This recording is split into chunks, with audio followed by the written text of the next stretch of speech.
اس میں جو پہلا مرحلہ ہے جس میں اللہ رب العزت ارشاد فرماتے ہیں یا ایھا الذین آمنوا کتب علیکم الصیام کما کتب علی الذین من قبلکم لعلکم تتقون، کہ اگر تم متقی بن جاؤ۔ روزے کا بنیادی مقصد تقویٰ ہے، اور تقویٰ کب حاصل ہوتا ہے؟ جب دلوں کی تطہیر کی جائے، جب دلوں کو پاک کیا جائے، جب دلوں جو تقوی کا مرکز ہیں، جیسا کہ نبی مکرم صلی اللہ علیہ وسلم نے فرمایا کہ انسان کے جسم میں ایک ایسا ٹکڑا ہے، ایک ایسا لوتھڑا ہے، اگر وہ درست ہے تو سارا جسم درست ہے، اگر وہ درست نہیں ہے، اس میں کمی ہے، کجی ہے، بیماری ہے، یا وہ بذات خود بیمار ہے، تو پھر پورے کا پورا جسم جو ہے وہ بیمار ہے، وہ درست نہیں ہو سکتا۔ اسی لیے رمضان المبارک کے استقبال کی جو تیاری ہے، اس میں جو بنیادی کردار ہے وہ دل کی صفائی کا ہے۔ اگر آپ کا دل کینہ، حسد، بغض، نفرت، عداوت جیسے امراض کے ساتھ بھرا ہوا ہے، تو پھر یہ بات جان لیجئے کہ آپ جتنے مرضی روزے رکھیں، جتنا مرضی بھوکا پیاسا رکھ لیں، آپ کے دل کے اندر تقویٰ ٹھہر نہیں سکے گا۔ جیسا کہ نبی مکرم صلی اللہ علیہ وسلم نے فرمایا کہ سوموار اور جمعرات کو انسانوں کے اعمال اللہ رب العزت کے ہاں پیش کیے جاتے ہیں، اور ہر اس شخص کی اللہ تعالیٰ مغفرت کر دیتے ہیں جس نے اللہ کے ساتھ شرک نہ کیا ہو، اور دوسرے وہ دو افراد جو آپس میں ناراض ہوں، آپس میں دشمنی رکھتے ہوں، آپس میں کینہ رکھتے ہوں، آپس میں بغض رکھتے ہوں، حسد رکھتے ہوں، یہاں تک کہ ان کے بارے میں کہا جاتا ہے کہ انہیں مہلت دو، انہیں ٹائم دو، تاکہ یہ اپنے دلوں کو ایک دوسرے کے بارے میں صاف کر لیں۔ اس سے یہ بات بڑی کلیئر ہو جاتی ہے کہ اگر دو بھائیوں میں، دو دوستوں میں، دو محلے داروں میں آپس میں کدورت ہے، ان کے دل صاف نہیں ہے، تو رمضان المبارک میں جو تقوی کا حصول ہے، جو رمضان المبارک کا بنیادی مقصد ہے، وہ اس کی راہ میں رکاوٹ بن سکتا ہے۔ اگر کسی سے ناراضگی ہے تو اسے ختم کرنا یا ختم کرنے کی کوشش کرنا، یہ صلہ رحمی کہلاتا ہے۔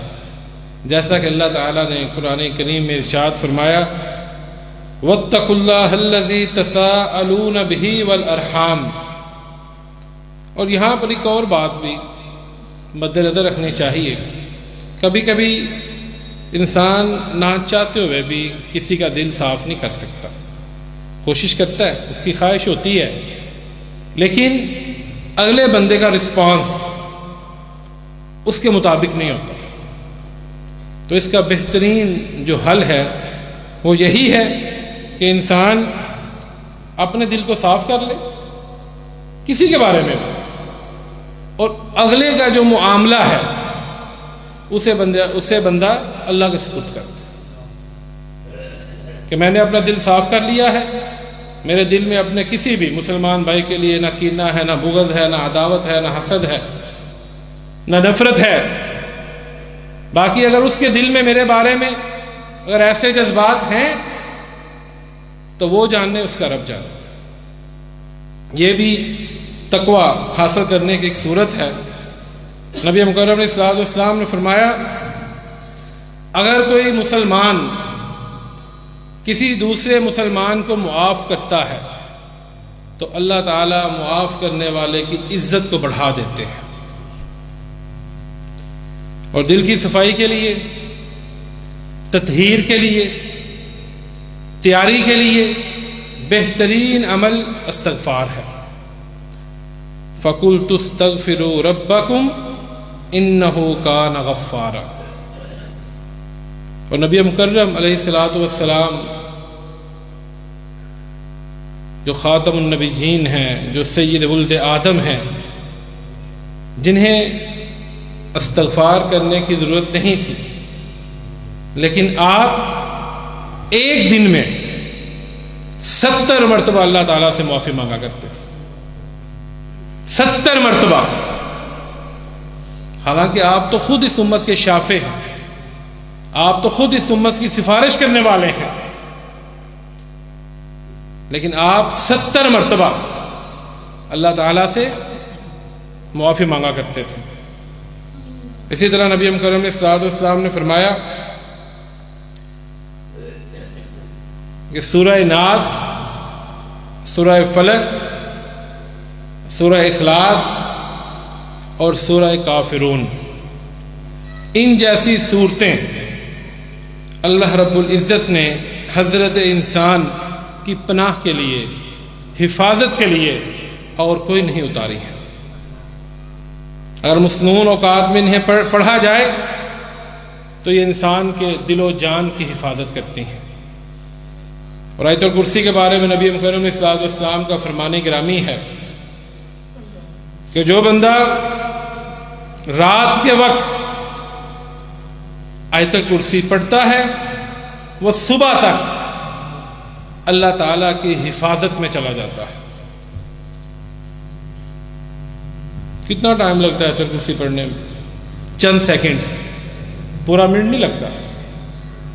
اگر آپ سونے سے پہلے اسے پڑھ لیتے ہیں تو آپ اللہ تعالیٰ کی حفاظت میں چلے جاتے ہیں۔ اسی طرح سورہ حشر کی آخری آیات میں اللہ تعالیٰ کے اسماء الحسنہ کا تذکرہ ہے، اللہ تعالیٰ کے ناموں کا تذکرہ ہے۔ نبی مکرم صلی اللہ علیہ وسلم نے فرمایا جو انہیں شمار کرے، یعنی یاد رکھے، سمجھے، ان کے مطابق عمل کرے، اللہ تعالیٰ اسے اپنی جنت عطا کر دیتے ہیں۔ اور ہم تو خوش قسمت ہیں کہ حافظ منشا صاحب کی مہربانی سے ہماری مسجد کی چھت کے ساتھ اللہ تعالیٰ کے نام لکھے ہوئے ہیں۔ اگر آپ ہر نماز میں 1 2 3 نام بھی یاد کریں تو چند دنوں میں آپ کو اللہ تعالیٰ کے 99 نام یاد ہو جائیں گے۔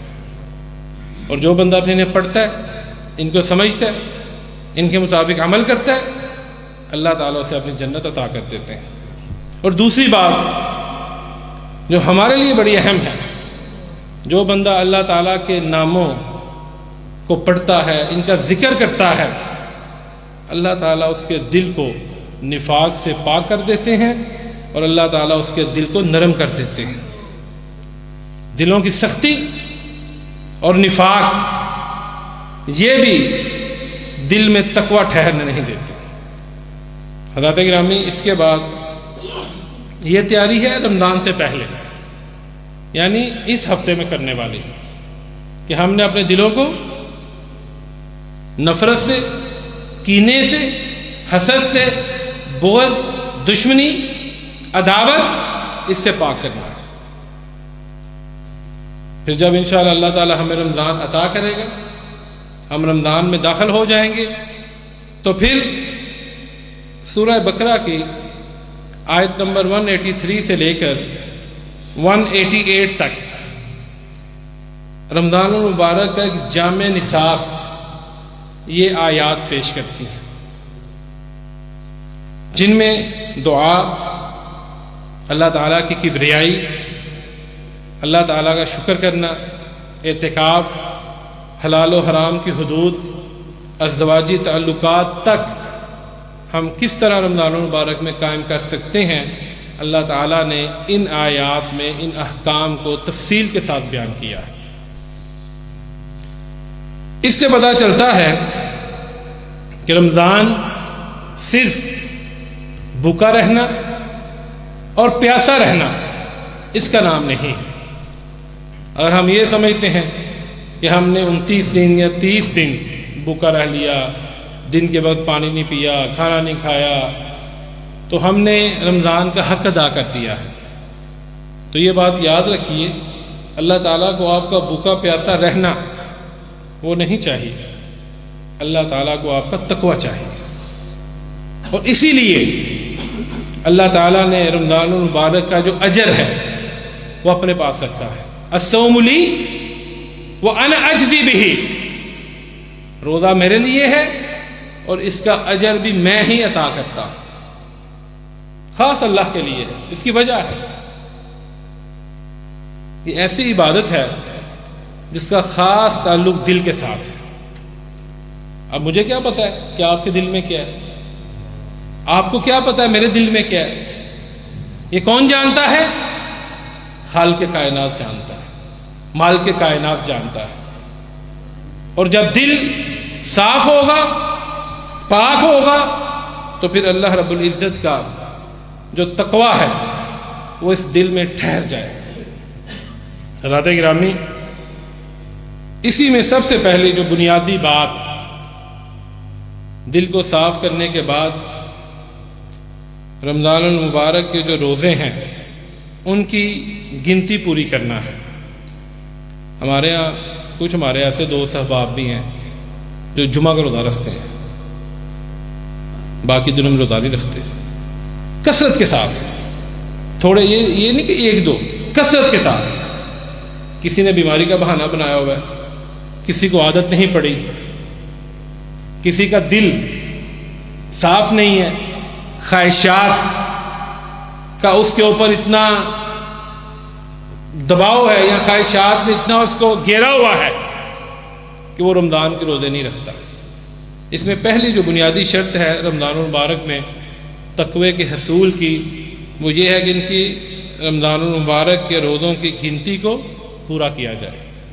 ادھورا جو نظام ہے، یہ جو ادھوری اطاعت ہے وہ نہیں چلے گی۔ دوسری چیز اللہ تعالیٰ کی کبریائی بیان کرنا ہے، تکبیرات، ذکر کرنا، قولی، عملی، فعلی اطاعت، یہ ساری چیزیں اس میں شامل ہیں۔ نماز ادا کرنا، نوافل ادا کرنا، نماز تراویح ادا کرنا، اللہ تعالیٰ کی حمد بیان کرنا، اذکار کرنا، اللہ تعالیٰ سے مانگنا، دعا کرنا، یہ ساری چیزیں اس کے اندر شامل ہیں۔ اور اس کے بعد تیسری چیز وَلَعَلَّكُمْ تَشْكُرُونَ، کہ اللہ تعالیٰ کی نعمتوں کا شکر ادا کرنا جو اس نے ہمیں عطا کی ہیں۔ اور یہ شکر صرف زبان سے نہیں ہے، بلکہ نعمت کو اللہ تعالیٰ کی رضا کے راستے میں استعمال کرنا بھی شکر ہے۔ کیسے؟ پیسے اللہ کی نعمت ہے، انہیں اللہ کی راہ میں خرچ کرنا، کسی کی افطاری کروانا، کسی کے لیے سحری کا انتظام کرنا، یہ بھی اللہ تعالیٰ کا شکر ادا کرنے کا ایک ذریعہ ہے۔ اپنی زکوٰۃ نکالنا، اپنے مال کو پاک کرنا، یہ بھی اللہ تعالیٰ کا شکر کرنے کا ذریعہ ہے۔ اسی طرح اللہ رب العزت انہی آیات کے درمیان میں فرماتے ہیں وَإِذَا سَأَلَكَ عِبَادِي أَنِّي فَإِنِّي قَرِيبٌ، گویا رمضان المبارک اللہ تعالیٰ سے مانگنے کا، اللہ تعالیٰ سے حاصل کرنے کا موسم بہار ہے، جتنا بھی مانگ لیں۔ بلکہ نبی مکرم علیہ الصلوۃ والسلام فرماتے ہیں کہ روزے دار کی دعا ایسی ہے جو اللہ تعالیٰ نے خاص اس کے لیے رکھی ہوئی ہے، اور جب وہ دعا مانگتا ہے اللہ تعالیٰ اسے کبھی رد نہیں کرتے، کبھی رد نہیں کرتے۔ جب بھی وہ اللہ تعالیٰ سے مانگتا ہے تو اللہ تعالیٰ اسے عطا کرتے ہیں۔ اسی طرح ازدواجی تعلقات ہیں، اس میں بھی ہمیں پتہ چلتا ہے کہ اسلام رہبانیت کا دین نہیں ہے، بلکہ اسلام نیچر، فطرت کا دین ہے۔ جو انسان کی جو ضروریات ہیں جائز، جو انسان کی جائز ضروریات ہیں، نیڈز ہیں، ان کا بھی خیال کرتا ہے۔ اسی لیے رمضان کی راتوں میں جائز طریقے کے ساتھ ازدواجی تعلقات کا جو حصول ہے اس سے اسلام منع نہیں کرتا، بلکہ اسلام نفس کو حرام طریقے سے استعمال کرنے سے منع کرتا ہے۔ حضرات گرامی، اسی طرح حلال روزی یہ بڑا اہم معاملہ ہے۔ ہم اس معاشرے میں رہتے ہیں اور جس طرح ہمارا معاشرہ چل رہا ہے، جو یہاں کے رسوم و رواج ہیں، ان حالات میں کئی مرتبہ انسان اپنی طرف سے تو یہی کوشش کرتا ہے کہ وہ حلال رستے کو اختیار کرے، لیکن کبھی کبھی نہ سمجھتے ہوئے، نہ جانتے ہوئے وہ حرام کے راستے پہ چل پڑتا ہے۔ اور یہ بات یاد رکھیے، جب آپ کا رزق، آپ کی دولت، آپ کا کھانا پینا حرام کا ہوگا، اللہ رب العزت آپ کی کوئی دعا بھی قبول نہیں کرے گا۔ جیسا کہ نبی مکرم علیہ الصلوۃ والسلام نے فرمایا کہ ایک شخص سفر میں ہاتھ اٹھا کر دعا کرتا ہے، لیکن اسے جواب ملتا ہے کہ تمہارا کھانا پینا، تمہاری سواری، تمہارا لباس، یہ سارے کے سارا حرام کا ہے، ہم کیسے تمہاری دعا کو قبول کریں؟ اس سے یہ درس بھی ملتا ہے کہ رمضان میں اگر رزق کی تطہیر نہ ہوئی، اگر رمضان میں ہم نے اپنے رزق کے حصول کے جو ذرائع ہیں ان کے اوپر غور نہ کیا، اگر ہم نے ان کو تبدیل نہ کیا، تو پھر رمضان المبارک تقویٰ کی محض ظاہری پریکٹس رہ جائے گا، اس کے سوا اور کچھ نہیں رہے گا۔ اسی طرح آپ جانتے ہیں کہ رمضان المبارک اور قرآن کریم کا بڑا خوبصورت ایک بندھن ہے، شہر رمضان الذی انزل فیہ القرآن، کہ اللہ تعالیٰ نے اسی مہینے میں قرآن کریم کو نازل کیا۔ تو رمضان المبارک میں قرآن کریم کی جو تلاوت ہے اسے کرنے کی بھی پابندی کریں، شیڈول بنا لیں۔ 29 یا 30 روزے ہیں، 5 وقت کی نماز آپ مسجد میں ادا کریں، ہر نماز کے بعد آپ ایک مقدار مقرر کر لیں تاکہ آپ کو فیل بھی نہ ہو۔ کم از کم، میں زیادہ کی بات نہیں کرتا، کم از کم ہم سب کو ایک قرآن کریم رمضان المبارک میں ضرور پڑھنا چاہیے۔ یہ بڑی بات نہیں ہے، ماحول بنا ہوتا ہے، مینٹلی انسان پریپیئر ہوتا ہے۔ اگر آپ تھوڑی سی کوشش کریں، اپنی روٹین بنا لیں، تو اللہ تعالیٰ آپ کے لیے آسانیاں کر دے گا۔ ابھی سے اپنا شیڈول مرتب کریں کہ ہم نے روزانہ ہر نماز کے بعد قرآن کریم کی اتنی تلاوت کرنی ہے۔ اور پھر یہ ایک اور بات ہمارے لیے موقع ہے، اگر ہمارے کوئی دوست، ہمارے بزرگ، ہمارے ساتھی بھائی، انہیں قرآن کریم پڑھنے میں کوئی رکاوٹ ہے، ادائیگی اچھی نہیں ہے، تلفظ اچھا نہیں ہے، تو ان کے پاس موقع ہے کہ وہ رمضان المبارک میں ہماری مسجد میں الحمدللہ 3-4 رمضان المبارک میں قرۂ کرام موجود ہوتے ہیں۔ تو آپ کوشش کریں کہ آپ ان کے پاس بیٹھ کر اپنے قرآن کریم کو درست کریں، اور اس کے ساتھ یہ بھی کوشش کریں کہ آپ زیادہ نہیں تو کم از کم 30واں پارہ ضرور حفظ کریں، کم از کم، کیونکہ کبھی آپ کو نماز پڑھانی پڑ جائے تو آپ یہ نہ سوچیں میں اب کیا کروں گا، بلکہ آپ کو اتنی قرآن کریم کی مقدار آتی ہو کہ آپ بے جھجک مصلی کے اوپر کھڑے ہو جائیں۔ اس کے بعد صدقہ، رسول کریم صلی اللہ علیہ وسلم کے بارے میں آتا ہے، ام المؤمنین سیدہ عائشہ رضی اللہ تعالی عنہا بیان کرتی ہیں کہ نبی مکرم علیہ السلام سارا سال اتنا خرچ نہیں کرتے تھے جتنا آپ رمضان المبارک میں خرچ کرتے تھے، اور یوں محسوس ہوتا تھا کہ آپ تیز آندھی سے زیادہ رمضان المبارک میں اللہ کی راہ میں خرچ کرتے ہیں۔ اس لیے رمضان میں زیادہ خرچ کریں، جتنا اللہ نے آپ کو عطا کیا ہے اس کے حساب کے ساتھ، اور پھر نوافل جیسے میں نے پہلے عرض کی، خصوصاً قیام اللیل، نماز تراویح۔ ہمارے ہاں پہلے روزے 2-3 روزے ماشاءاللہ 2 صفحے ہوتی ہیں، پھر 1.5 ہو جاتی ہے، پھر 1 ہو جاتی ہے، پھر 1 بھی سمٹ جاتی ہے۔ ایسا کیوں ہوتا ہے؟ اگر کسی سے کھڑا نہیں ہوا جاتا وہ بیٹھ کے پڑھ لے۔ اور اس سے بھی مسئلہ ہے تو آپ قاری صاحب سے کہیں گے آپ اب تھوڑا پڑھ لیں، پورا پارا پڑھنا واجب نہیں ہے، لیکن قیام اللیل کرنا ضروری ہے۔ جیسا کہ نبی مکرم علیہ الصلوۃ والسلام نے فرمایا من قام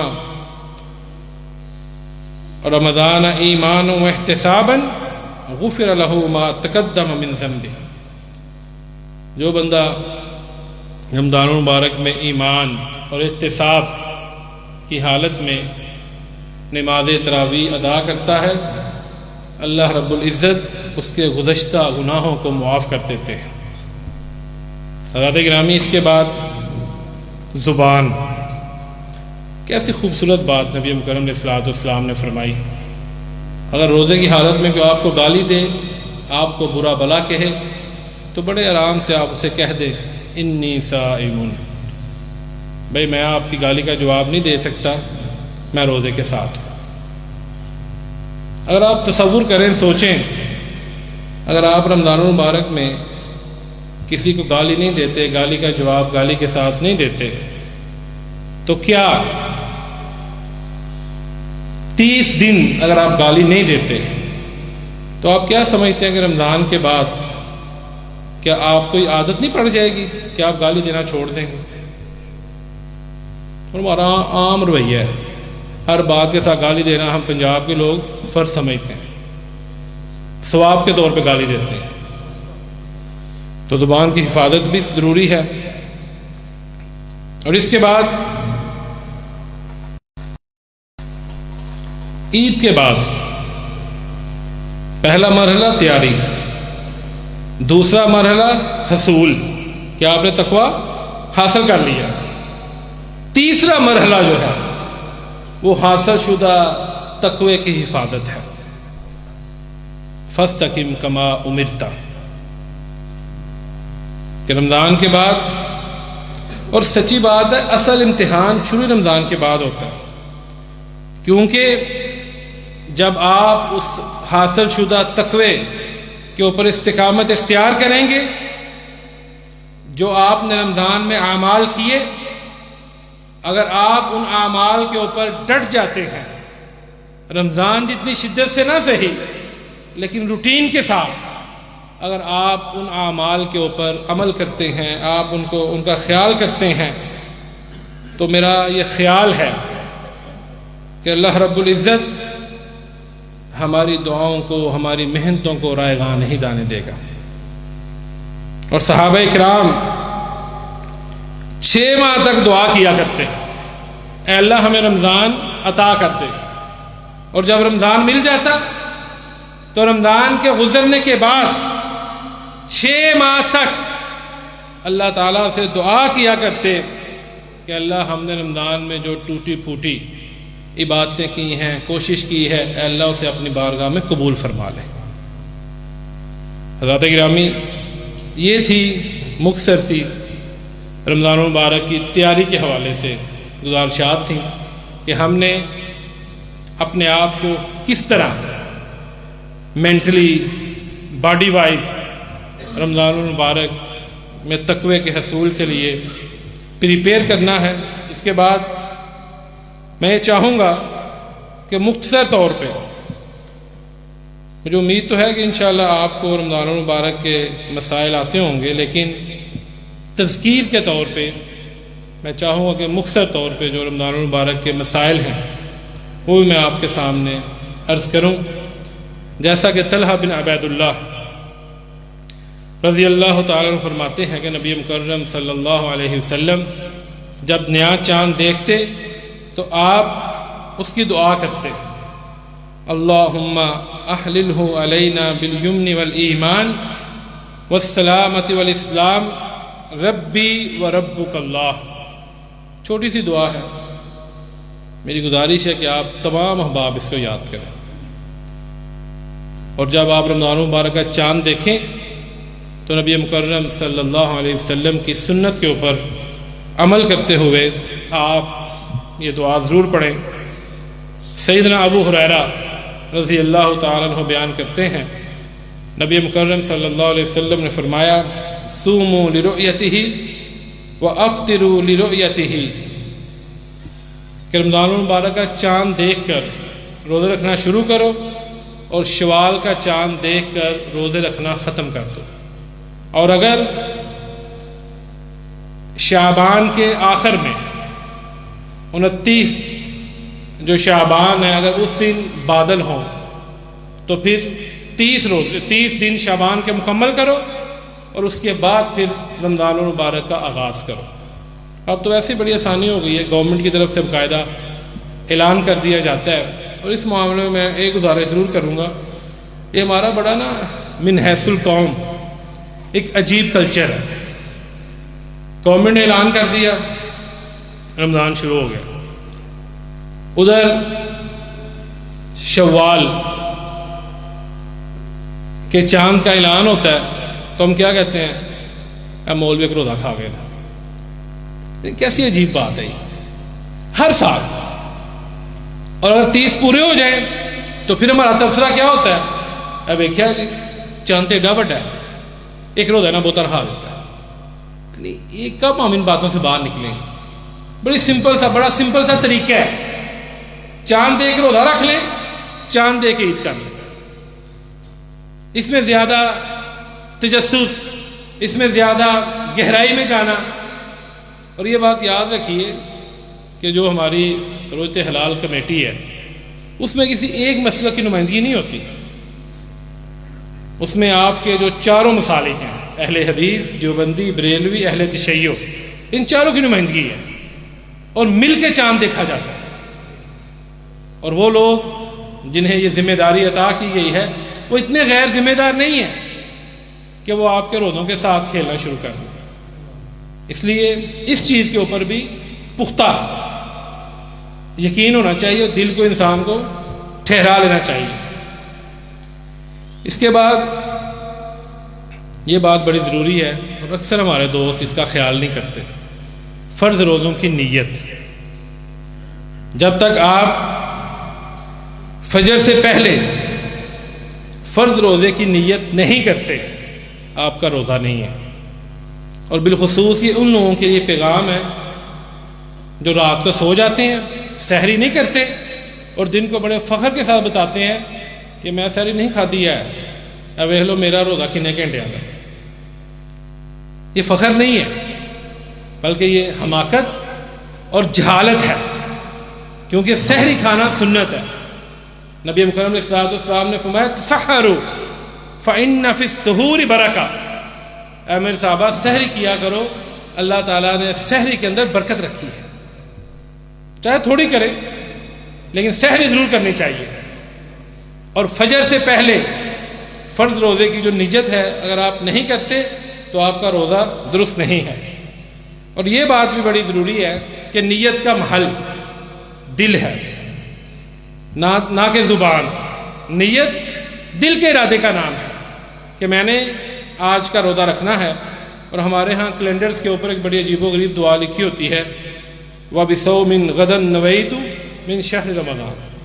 اور میں کبھی کبھی جب یہ دعا پڑھتا ہوں تو مسکرا پڑھتا ہوں کہ یہ بنانے والے نے اور پھر پڑھنے والوں نے کیا کبھی اس کے ترجمے پہ غور نہیں کیا؟ اس کا ترجمہ کیا ہے؟ اگر آپ اس کا ترجمہ پڑھیں تو انشاءاللہ آپ بھی یہ دعا پڑھنی چھوڑ دیں گے، کیونکہ یہ ثابت نہیں ہے۔ صرف اتنا کافی ہے کہ میں نے آج کا روزہ رکھنا ہے فجر سے پہلے، اور بسم اللہ الرحمن الرحیم، بسم اللہ وعلی برکت اللہ، جو مسنون دعا ہے کھانا کھانے کی، سحری کرنے کی، وہ دعا پڑھیں، اور اللہ تعالیٰ آپ کی اس کوشش کو اپنی بارگاہ میں قبول فرمائے۔ اس کے بعد جیسے میں نے پہلے عرض کی کہ ہمارے ہاں سحری کرنے کا رواج کم ہوتا جا رہا ہے۔ اکثر نوجوان دوست ہمارے رات کو ہی کھایا پیا، دوستوں کے ساتھ باہر نکلے، گھر آیا آ کر سو گئے۔ حالانکہ جیسا کہ میں نے پہلے عرض کی ہے کہ نبی کریم صلی اللہ علیہ وسلم نے فرمایا کہ سحری کھایا کرو، کیونکہ سحری کھانے میں برکت ہے۔ اور اس کے بعد اگر سحری کھاتے ہوئے اذان ہو جائے، آپ سحری کر رہے ہیں، مسجد میں اذان ہو جاتی ہے، آپ کے کانوں میں اس کی آواز پڑتی ہے، تو اسی وقت کھانا چھوڑ دینا یہ درست نہیں ہے۔ بلکہ سیدنا ابو ہریرہ رضی اللہ تعالی عنہ بیان کرتے ہیں، نبی مکرم علیہ الصلوۃ والسلام نے فرمایا اذا سمع احدکم النداء والاناء على يده فلا يدعه حتى يقضي حاجته منه، اگر تم میں سے کوئی اذان سنے اور کھانے پینے کا برتن اس کے ہاتھ میں ہو، روٹی اس کے ہاتھ میں ہو، سالن اس کے پاس ہو، تو اس کو چھوڑ نہ دے، بلکہ جتنی اس کی ضرورت ہے وہ اپنی ضرورت کو پورا کر لے، یعنی اپنی سحری کو مکمل کر لے۔ اس کے بعد افطاری کے احکام ہیں۔ سیدنا عمر بن خطاب رضی اللہ تعالیٰ عنہ بیان کرتے ہیں، نبی کریم صلی اللہ علیہ وسلم نے فرمایا اذا اقبل اللیل وادبر النہار وغابت الشمس فقد افطر الصائم، اگر جب رات آئے اور دن چلا جائے اور سورج غروب ہو جائے تو یہ روزہ افطار کرنے کا وقت ہے۔ اس میں بھی ہم کیا کرتے ہیں، عجیب ہمارے ملک کا ماحول ہے، اذان ہوئی کوئی نہیں اب آپ اذان دینا روزہ کھولیں، دوجی مسجد اعلان ہو لیندے، ایک کہتا ہے نہیں دیوبندیاں دی اعلان ہویا ہے۔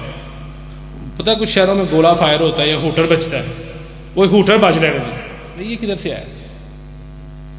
لا یزال الناس بخیر ما عجل الفطر، نبی مکرم علیہ السلام نے فرمایا اس وقت تک لوگ بھلائی کے ساتھ رہیں گے جب تک وہ افطاری کرنے میں جلدی کرتے رہیں گے، اور یہ جلدی ٹائم سے پہلے والی جلدی نہیں ہے، یہ نہ آخو مولوی صاحب نے آخیا کہ جلدی کرو تو ایسا ٹائم روزہ کھول لو، یہ جلدی ہے کہ جب سورج غروب ہو جائے اس کے بعد ہم جو احتیاط افطار وہ ٹھہر جو یار 2 منٹ ٹھہر جو، ہاں پورا دن نہیں رو بھائی، یہاں پہ احتیاط کی ضرورت نہیں ہے، ہم شریعت کے تابع ہیں۔ جب سورج غروب ہو گیا اس کے بعد 1 سیکنڈ کی جو تاخیر ہے وہ نہیں کرنی چاہیے۔ جب آپ کے کانوں میں اذان کی آواز پڑ گئی انف، آپ افطاری کر لیں۔ یہ بے جا احتیاط، بے جا تاخیر یہ جائز نہیں ہے۔ اور اسی طرح بڑی پیاری دعا ہے افطاری کی، عبداللہ ابن عمر رضی اللہ تعالی عنہما بیان کرتے ہیں کہ رسول کریم صلی اللہ علیہ وسلم جب روزہ افطار کرتے تو آپ پڑھتے ذهب الظماء وابتلت العروق وثبت الاجر انشاءاللہ، پیاس ختم ہو گئی، رگیں تر ہو گئی، اور اگر اللہ نے چاہا تو روزے دار کا اجر بھی اللہ کے ہاں ثابت ہو گیا۔ یہ دعا بھی یاد کریں، ذهب الظماء وابتلت العروق وثبت الاجر انشاءاللہ۔ افطاری کس سے کرنی ہے؟ سیدنا انس رضی اللہ تعالی عنہ بیان کرتے ہیں کہ نبی مکرم نے صلی اللہ علیہ وسلم نماز مغرب سے پہلے تازہ کھجوروں سے روزہ افطار کرتے، اگر کھجوریں میسر نہ ہوتی تو آپ خشک کھجوریں جو ہمیں آج کل میسر ہیں آپ اس سے افطاری کرتے، اگر آپ کو وہ بھی میسر نہ ہوتی تو آپ پانی کے چند گھونٹ لے کر افطاری کیا کرتے۔ یعنی بہترین تو یہ ہے تازہ کھجوریں ہوں، اور وہ میسر نہیں ہے تو یہ جو خشک کھجوریں ہیں یہ، اور وہ بھی میسر نہیں ہے تو پھر آپ پانی کے ساتھ جو ہے وہ افطاری کریں۔ اسی طرح یہ بات بھی یاد رکھیے، زید بن خالد جوہنی رضی اللہ تعالیٰ عنہ بیان کرتے ہیں نبی مکرم صلی اللہ علیہ وسلم نے فرمایا من فطر صائما کان له مثل اجرہ غیر انہ لا ينقص من اجر الصائم شیئا، اگر کوئی شخص کسی کا روزہ افطار کرواتا ہے تو اسے بھی اتنا ہی اجر ملے گا جتنا اجر روزے دار کے لیے ہے، اور جس نے روزہ افطار کروایا اللہ تعالیٰ اس کے اجر میں کوئی کمی نہیں کریں گے۔ تو یہ بھی کوشش کیا کریں کہ کسی کی افطاری بھی کروایا کریں. اور یہ مشکل کام نہیں ہے، مشکل کر دیا ہمارے تکلفات نے. اور آپ کسی کو کہہ دیں جی فلاں ٹائم میں نے مسجد میں افطاری کروانی ہے، آپ کھجوروں کے ساتھ اس کی افطاری کروا دیں. اس چیز کو مشکل کیا ہے ہمارے تکلفات نے، کتنا خرچہ ہونا چاہیے، اس میں یہ ہونا چاہیے، لوازمات ہونے چاہیے، جس کی وجہ سے ہم آہستہ آہستہ جو نیکیاں ہیں ان سے محروم ہوتے جا رہے ہیں. اور پھر ہم نے افطاریاں فیملی کے لیے، ریلیٹیوز کے لیے، فرینڈز کے لیے مخصوص کر دی. عام بندہ جو ہے وہاں تک ہماری پہنچ یا وہاں تک ہماری افطاری پہنچتی نہیں. اس چیز سے بھی ہمیں باہر نکلنا چاہیے اور ہمیں کوشش کرنی چاہیے کہ زیادہ سے زیادہ رمضان المبارک میں ہم نیکیاں کریں. یہ چند رمضان المبارک کے سحر اور افطاری کے مسائل تھے. ابھی دیگر کچھ ہیں انشاءاللہ کسی نماز میں جو جائز امور ہے رمضان روزے کی حالت میں، اسی طرح جن امور سے منع کیا گیا ہے ان پہ گفتگو کی جائے گی. اللہ تعالی ہم سب کا حامی و ناصر ہو. وأقول قولي هذا استغفر الله لي ولكم.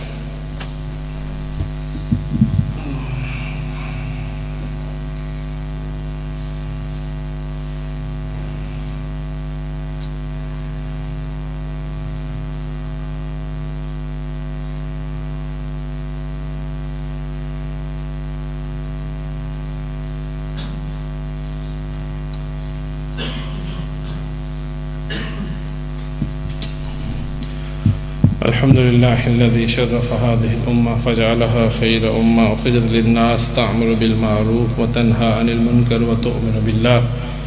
أحمده تعالى وأشكره على ما أولاه. أشهد أن لا إله إلا الله كتب الخيرية لدعاة الخير والإصلاح.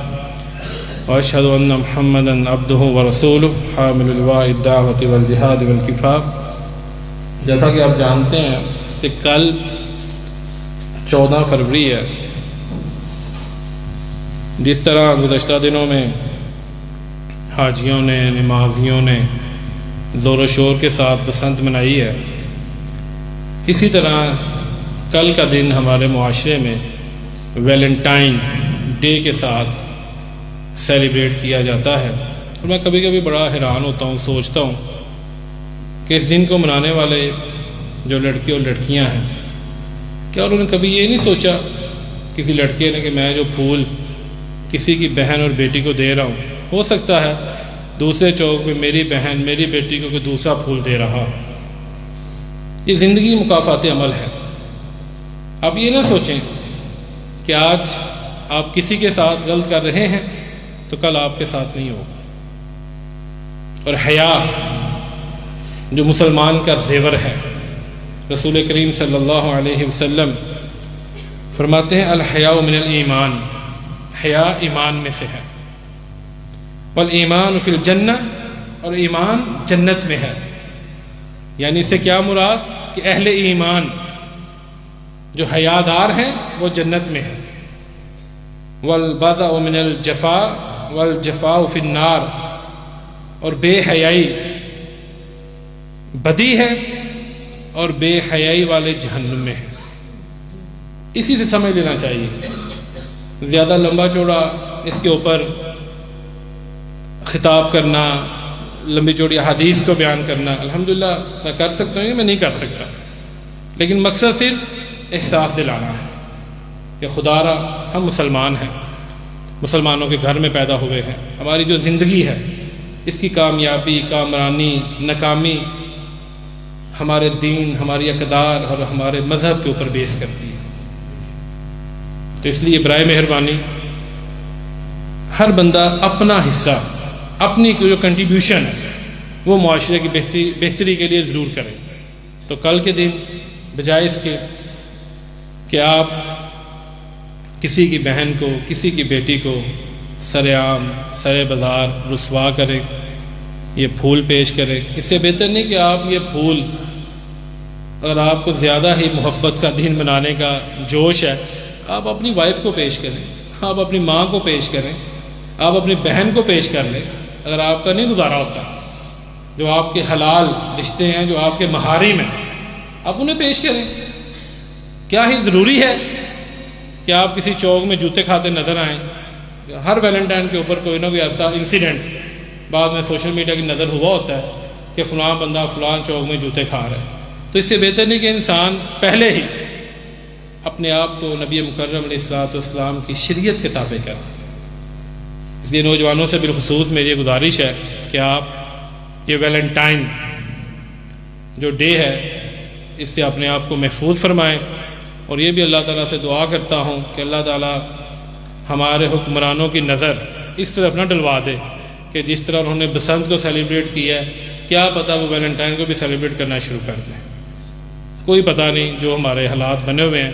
اللہ تعالیٰ ہم سب کا حامی ناصر ہو. بارک اللہ لی ولکم فی القرآن الکریم ونفعنی عن آیات و ذکر الحکیم واقول علی ھذا القول انہ هو الغفور الرحیم.